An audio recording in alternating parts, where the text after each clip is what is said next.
warahmatullahi wabarakatuh. Semangat pagi dan salam sehat untuk Bapak dan Ibu para pemegang saham dan atau kuasa pemegang saham.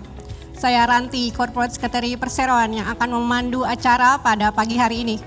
Pertama-tama saya ucapkan selamat datang kepada para pemegang saham atau kuasa pemegang saham yang telah hadir secara elektronik melalui media conferencing Microsoft Live Event dalam rapat umum pemegang saham tahunan PT Excel Axiata TBK tahun 2021.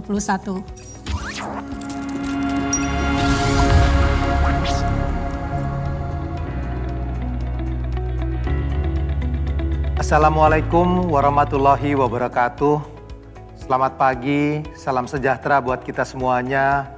Shalom Om Swastiastu, Namo Buddhaya, salam kebajikan. Para pemegang saham, kuasa pemegang saham, Dewan Komisaris, Direksi Komite Audit Perseroan dan Komite Nominasi dan Remunerasi Perseroan, serta hadirin yang terhormat, terima kasih atas kehadirannya baik secara langsung maupun secara elektronik melalui Microsoft Live Event dalam rapat umum pemegang saham tahunan ini yang selanjutnya akan disebut rapat. Rapat secara resmi saya buka pada pukul 8.55 waktu Indonesia Barat.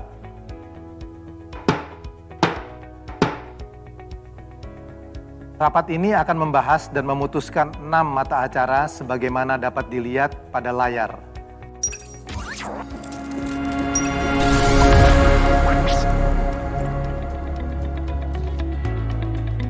Terima kasih Bapak Hatip. Dapat saya sampaikan bahwa rapat pada hari ini dihadiri oleh pemegang saham atau kuasa pemegang saham sejumlah 8.374.232.053 saham atau merupakan sebesar 78,08% dari seluruh pemegang saham yang telah ditempatkan hingga sampai saat ini, yaitu sebanyak 10.724.674.776 saham. Dengan demikian, rapat dapat diselenggarakan dan dapat mengambil keputusan yang sah serta mengikat.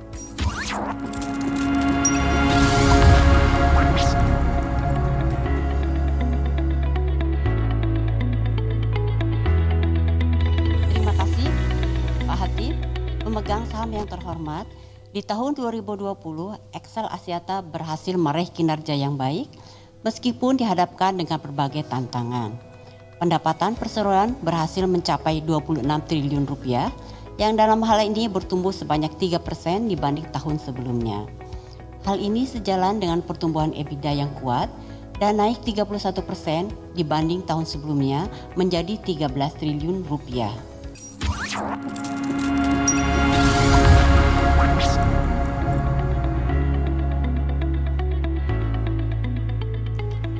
Untuk tahun buku yang berakhir 31 Desember 2020, Perseroan telah membukukan keuntungan sebesar 371 miliar 598 juta rupiah dibulatkan. Setelah penyesuaian one-off items, Perseroan membukukan keuntungan setelah penyesuaian sebesar 678 miliar 902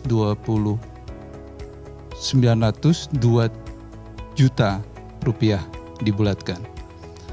Sesuai dengan kebijakan dividen, Perseroan akan mendistribusikan dividen setara dengan 50% dari keuntungan setelah penyesuaian sebesar 339 miliar 451 juta rupiah dibulatkan kepada pemegang saham, di mana hal ini setara dengan 31,7 rupiah per lembar saham. Para pemegang saham yang terhormat, pada tanggal 9 Februari 2021, Perseroan telah menerima surat pengunduran diri dari Tan Sri Jamaluddin bin Ibrahim selaku anggota Komisaris Perseroan. Sesuai dengan ketentuan pasal 27 Jungto pasal 8 Peraturan Otoritas Jasa Keuangan nomor 33 /POJK.04/2014 tentang direksi dan komisaris emiten atau perusahaan publik serta pasal 17 ayat 8 Anggaran Dasar Perseroan, Perseroan diwajibkan untuk menyelenggarakan rapat umum pemegang saham untuk memutuskan permohonan pengunduran diri anggota Dewan Komisaris Perseroan paling lambat 90 hari setelah diterimanya permohonan pengunduran diri dimaksud. Pemegang saham yang terhormat, selanjutnya kita memasuki mata acara yang terakhir. Terima kasih Pak Hatip, para pemegang saham yang terhormat, melalui mata acara ini, Perseroan berencana untuk melakukan perubahan kegiatan usaha berupa penambahan bidang usaha baru berdasarkan KBLI tahun 2020 yang diatur dalam Peraturan Badan Pusat Statistik Nomor 2 Tahun 2020 tentang klasifikasi baku lapangan usaha Indonesia atau selanjutnya disebut KBLI 2020 dengan penambahan bidang usaha baru sebagaimana dapat dilihat pada layar. Bapak dan Ibu pemegang saham, kami persilahkan untuk menyampaikan pertanyaannya sesuai dengan petunjuk yang tersedia pada layar. Kami akan memberikan waktu untuk menunggu pertanyaan yang masuk dari pemegang saham.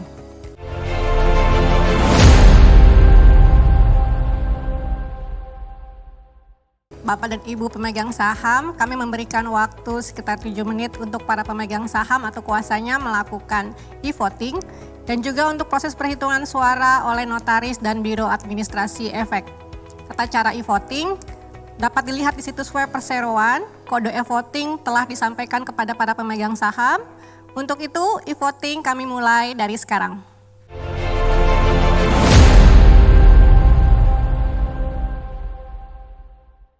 Keputusan rapat menyetujui mata acara pertama sebagai berikut. 1.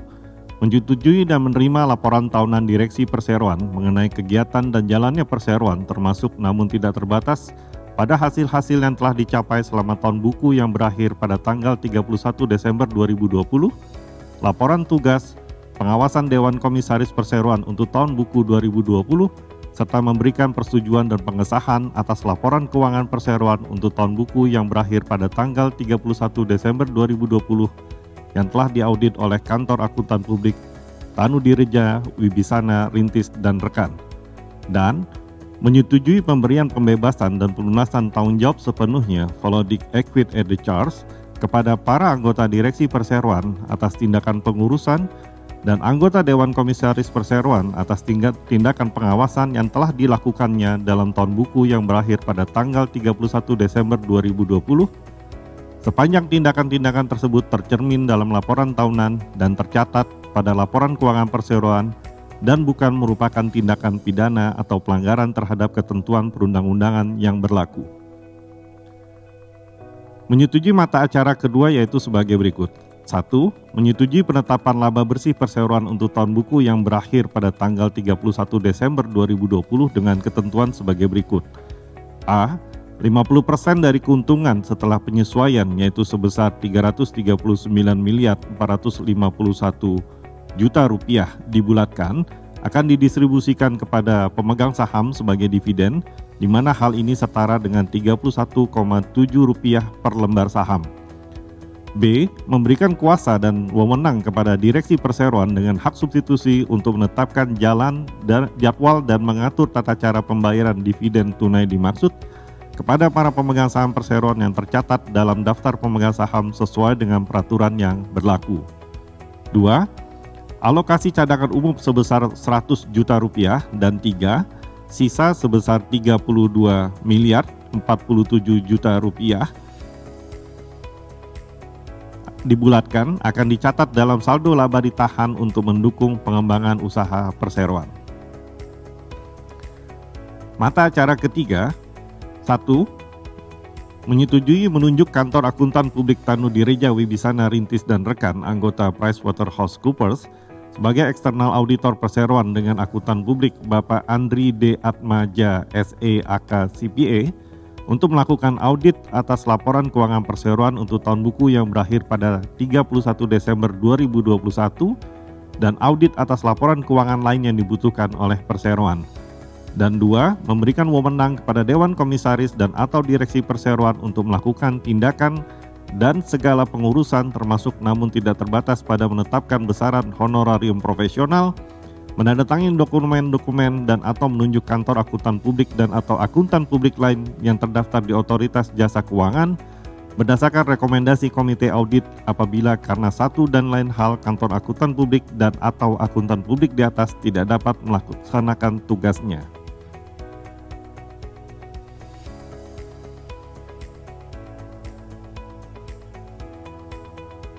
Selanjutnya juga memberi kuasa dan wewenang kepada Dewan Komisaris Perseroan, mata acara keempat, untuk menetapkan besaran gaji, bonus, dan tunjangan lainnya bagi anggota direksi perseroan sesuai dengan struktur dan besaran remunerasi berdasarkan kebijakan remunerasi perseroan untuk tahun buku yang berakhir pada tanggal 31 Desember 2021 dan memberi kuasa dan wewenang kepada Komite Nominasi dan Remunerasi Perseroan untuk menetapkan besaran gaji, bonus, dan tunjangan lainnya bagi para anggota Dewan Komisaris Perseroan sesuai dengan struktur dan besaran remunerasi berdasarkan kebijakan remunerasi perseroan untuk tahun buku yang berakhir pada tanggal 31 Desember 2021. Untuk mata acara kelima, 1. Menerima pengunduran diri dan memberikan pembebasan dan pelunasan tanggung jawab sepenuhnya equity charge kepada Bapak Tan Sri Jamaluddin bin Ibrahim sebagai anggota Komisaris Perseroan atas tindakan pengawasan yang dilakukan sejak pengangkatan beliau menjadi anggota Dewan Komisaris Perseroan sampai dengan berakhir masa jabatannya, yaitu terhitung sejak ditutupnya rapat ini. Sepanjang tindakan-tindakan tersebut tercermin dalam laporan tahunan dan tercatat pada laporan keuangan perseroan dan bukan merupakan tindak pidana atau pelanggaran terhadap ketentuan peraturan perundang-undangan yang berlaku. Dengan diterimanya pengunduran diri sebagaimana persetujuan di atas, susunan anggota Dewan Komisaris Perseroan terhitung sejak ditutupnya rapat ini adalah sebagai berikut. Presiden Komisaris Bapak Dr. Muhammad Khatib Basri, Komisaris Bapak Vive Sud, Komisaris Bapak Dr. David Ardin, Komisaris Bapak Datuk Muhammad Izzadin bin Idris, Komisaris Bapak Dr. Hans Wijaya Surya, Komisaris Independen Ibu Yasmin Stambul Wirjawan, Komisaris Independen Bapak Mulyadi Raharjo, Komisaris Independen Bapak Julianto Sidarto. 3. Menunjuk dan memberi kuasa dengan hak substitusi pada Direksi Perseroan untuk melakukan segala tindakan berhubungan dengan keputusan rapat ini, termasuk namun tidak terbatas untuk menghadap pihak yang berwenang, mengadakan pembicaraan, memberikan dan atau meminta keterangan, mengajukan permohonan pemberitahuan atas perubahan susunan Dewan Komisaris Perseroan kepada Menteri Hukum dan Hak Asasi Manusia Republik Indonesia maupun instansi berwenang terkait lainnya, membuat dan atau menandatangani akta-akta dan surat-surat maupun dokumen-dokumen lain yang diperlukan atau dianggap perlu, hadir di hadapan notaris untuk dibuatkan dan menandatangani akta pernyataan keputusan rapat perseroan dan melaksanakan hal-hal lain yang harus dan atau dapat dijalankan untuk dapat realisasi atau terwujudnya keputusan rapat. Mata acara ke-6 yaitu sebagai berikut. 1. Menyetujui perubahan kegiatan usaha perseroan berupa penambahan bidang usaha berdasarkan hasil studi kelayakan yang dilaksanakan sesuai dengan ketentuan Peraturan Otoritas Jasa Keuangan Nomor 17/POJK.04/2020 tentang transaksi material dan perubahan kegiatan usaha, serta menyetujui perubahan pasal 3 Anggaran Dasar Perseroan dalam rangka perubahan kegiatan usaha berupa penambahan bidang usaha dan menyatakan kembali seluruh anggaran dasar perseroan sehubungan dengan perubahan kegiatan usaha tersebut. Dan 2. Menunjuk dan memberi kuasa dengan hak substitusi pada Direksi Perseroan untuk melakukan segala tindakan yang berhubungan dengan putusan rapat ini, termasuk namun tidak terbatas untuk menghadap pihak yang berwenang, mengadakan pembicaraan, memberikan dan atau meminta keterangan, mengajukan permohonan persetujuan dan atau pemberitahuan atau perubahan anggaran dasar perseroan kepada Menteri Hukum dan Hak Asasi Manusia Republik Indonesia maupun instansi berwenang terkait lainnya, membuat serta mendatangkan akta-akta dan surat-surat maupun dokumen-dokumen lainnya yang diperlukan atau dianggap perlu, hadir di hadapan notaris untuk dibuatkan dan menandatangani akta pernyataan keputusan rapat perseroan dan melaksanakan hal-hal lain yang harus dan atau dapat dijalankan sehubungan dengan pelaksanaan keputusan rapat. Demikian hasil keputusan rapat pada hari ini. Dengan telah dibacakannya seluruh hasil keputusan rapat, maka dengan ini saya menutup rapat umum pemegang saham tahunan PT Excel Aksiata Tbk pada pukul 10.17 waktu Indonesia Barat